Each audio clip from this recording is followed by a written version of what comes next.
ഇന്ന് നമുക്ക് ഒരു നെയിം വാലറ്റ് സെറ്റ് ചെയ്യാം കേട്ടോ. അപ്പോൾ അതിനായിട്ട് തന്നെ നമ്മൾ ആദ്യം ഗോൾഡൻ സ്ട്രപ്പ് എടുത്തിട്ടുണ്ട്. എന്നിട്ട് അതിൽ സൈഡിലായിട്ട് നമ്മൾ മൂൺ കട്ടർ കൊണ്ടുവന്ന് കട്ട് ചെയ്ത് ലെവൽ ചെയ്തെടുക്കുന്നുണ്ട് കേട്ടോ. അപ്പം ഒരുപാട് പേർക്ക് സംശയമാണ് കേട്ടോ. അതായത് ഈ ലെറ്റർ നമ്മൾ അടിക്കുന്ന സമയത്ത് ചരിഞ്ഞു പോകാറുണ്ട്, ഇത് എന്ത് ചെയ്യണം എന്നൊക്കെ ചോദിച്ചുകൊണ്ട്. അപ്പോൾ നമ്മൾ വേറെ ഒന്നും ചെയ്യേണ്ട. നമ്മൾ കറക്റ്റ് നമ്മൾ നേരെ നമ്മളൊന്ന് ജസ്റ്റ് ഒന്ന് കസര ഇട്ടുകൊണ്ടിരിക്കണം കേട്ടോ. ഇരുന്നതിന് ശേഷം നമ്മൾ നേരെ ഒന്ന് വെച്ച് പിടിച്ച് ആ ലെറ്റേഴ്സ് നമ്മൾ നേരെയായിട്ട് പിടിച്ച് നമ്മൾ കറക്റ്റായിട്ട് അടുത്തടുത്ത് ചേർത്തുകൊണ്ട് വേണം നമ്മൾ അടിച്ചു കൊടുക്കാൻ. കുറച്ച് ഗ്യാപ്പ് ഇട്ടടിച്ചാൽ നമുക്കതൊന്ന് ചരിഞ്ഞു പോകാൻ സാധ്യതയുണ്ട്. അതുകൊണ്ട് തന്നെ നമ്മൾ കറക്റ്റ് അടുത്തടുത്തായിട്ട് തന്നെ വെച്ച് നമ്മൾ അടിച്ചു കൊടുക്കണം കേട്ടോ. അപ്പോൾ ഞാനിവിടെ ഒരു കപ്പിൾസിൻ്റെ നെയിമാണ് അടിച്ചു കൊടുക്കുന്നത്. അപ്പം അവിടെ റഫീഖ് ആൻഡ് മുനീറ എന്നാണ് അടിച്ചു കൊടുക്കുന്നത്. അപ്പം നല്ലതുപോലെ തന്നെ ചേർത്തുകൊണ്ട് തന്നെ ഞാൻ അടിച്ചു കൊടുക്കുന്നുണ്ട്.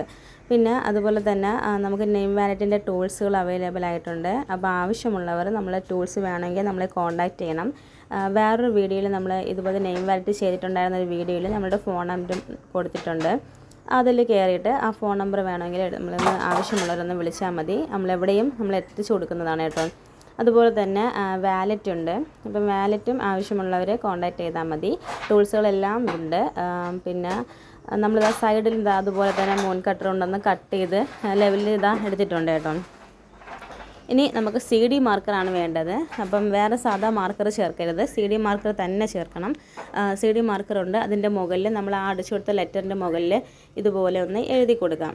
അപ്പോഴത്തേക്കും നല്ലതുപോലെ ഒന്ന് തെളിഞ്ഞ് കാണും കേട്ടോ. അപ്പം CD മാർക്കർ തന്നെ യൂസ് ചെയ്യണം. ഇത് എല്ലാ മാർക്കറ്റിലും കാണും. 10 രൂപയുള്ള റേറ്റ്. ചെറിയ CD മാർക്കറാണ് കേട്ടോ. അങ്ങനെ ഇതുപോലെ എല്ലാം എഴുതിയെടുത്തിട്ടുണ്ട്. ഇനി നമ്മൾ വാലറ്റിലോട്ടാണ് നമ്മൾ സെറ്റ് ചെയ്ത് കൊടുക്കുന്നത് കേട്ടോ. അപ്പം വാലറ്റ്, പേഴ്സ്, അതുപോലെ തന്നെ ബോക്സും ഉൾപ്പെടെയാണ് നമ്മൾ കൊടുക്കുന്നത്.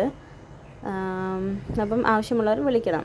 പിന്നെ നമ്മൾ അടിച്ചെടുത്ത അതുണ്ടല്ലോ, അത് ഞാനിപ്പോൾ നമ്മുടെ വീടുകളിലൊക്കെ ഉള്ള ചില്ലുണ്ടല്ലോ, ആ ചില്ലാണ് ഞാൻ ഇനി വാലറ്റിനകത്തോട്ട് ഇങ്ങനെ ഇറക്കി വെച്ച് കൊടുക്കുന്നത്. വെച്ചതിന് ശേഷം നമ്മൾ കറക്റ്റായിട്ട് ആ ഹോളിൽ പിടിച്ചുകൊണ്ട് നമ്മൾ ഹോൾ പഞ്ചുണ്ട് കേട്ടോ.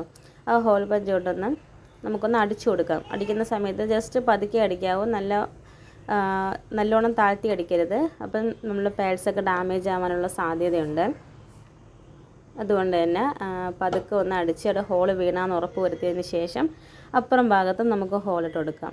എന്നിട്ട് ആ ഹോളിനകത്തൂടെയാണ് നമ്മളുടെ റിവേഴ്സ് ഇതുപോലെ ഒന്ന് കയറ്റി കൊടുക്കണം. ഇതുപോലെ കയറ്റി കൊടുത്തതിന് ശേഷം നമ്മൾ എഴുതി വെച്ച ആ നെയിം സ്ട്രാപ്പ് ഉണ്ടല്ലോ, അതിൻ്റെ മുകളിൽ ഈ ഫ്ലസ് ക്യൂക്ക് എന്ന് പറഞ്ഞൊരു പശയുണ്ട്. ആ ഫ്ലസ് ക്യൂക്കിൻ്റെ ആ ഒരു ഗ്ലൂ തന്നെ നിങ്ങൾ എടുക്കണം. അതാകുമ്പോഴത്തേക്കും നമുക്ക് അങ്ങോട്ടും ഇങ്ങോട്ടൊന്നും ചരിഞ്ഞു പോവാതെ കറക്റ്റായിട്ട് തന്നെ സ്റ്റിക്കായിട്ടിരിക്കും. അപ്പോൾ അത് അങ്ങനെ കൊടുത്ത് ആ ഹോളിലോട്ടേക്ക് നമ്മൾ നെയിം അടിച്ചിട്ടുണ്ടായിരുന്ന ആ ഗോൾഡൻ സ്ട്രാപ്പിൻ്റെ ആ ഹോളും തമ്മിൽ ചേർത്ത് യോജിപ്പിച്ച് കൊടുക്കാം. എന്നതിന് ശേഷം ഈ റിവേഴ്സിൻ്റെ ആ ഒരു ക്യാപ്പുണ്ട്. ആ ക്യാപ്പ് നമുക്ക് വെച്ചതിന് ശേഷം ഇത് വന്നിട്ട് റിവേഴ്സ് പഞ്ചാണ് കേട്ടോ. അപ്പോൾ അത് അതിൻ്റെ മുകളിൽ വെച്ചിട്ട് നമുക്കൊരു ഹാമർ ഉണ്ടെന്ന് അടിച്ച് സെറ്റ് ചെയ്ത് കൊടുക്കാം. നല്ല രീതിക്ക് തന്നെ അടിച്ച് സെറ്റ് ചെയ്യുന്ന സമയത്ത് അവിടെ അതൊന്ന് നല്ല രീതിക്ക് അതങ്ങ് ഒട്ടിയിരിക്കും കേട്ടോ. പിന്നെ ഞാൻ അതിൻ്റെ മുകളിലൊരു ചാംസാണ് വെച്ച് കൊടുത്തിട്ടുണ്ടായിരുന്നത്. അപ്പം അതും കൂടെ വെച്ചിട്ടുണ്ട്. അപ്പോൾ ഇതാണ് നമ്മുടെ ഫൈനൽ ലുക്ക്. ഇതൊക്കെയാണ് നമ്മളുടെ ടൂൾസും കാര്യങ്ങളൊക്കെ ഉള്ളത്. അപ്പം ഫൈനൽ ലുക്ക് കണ്ട് ഇഷ്ടപ്പെട്ട എല്ലാവരും വീഡിയോയ്ക്ക് ലൈക്ക് ചെയ്യണം, ഷെയർ ചെയ്യണം, സബ്സ്ക്രൈബ് ചെയ്യണം.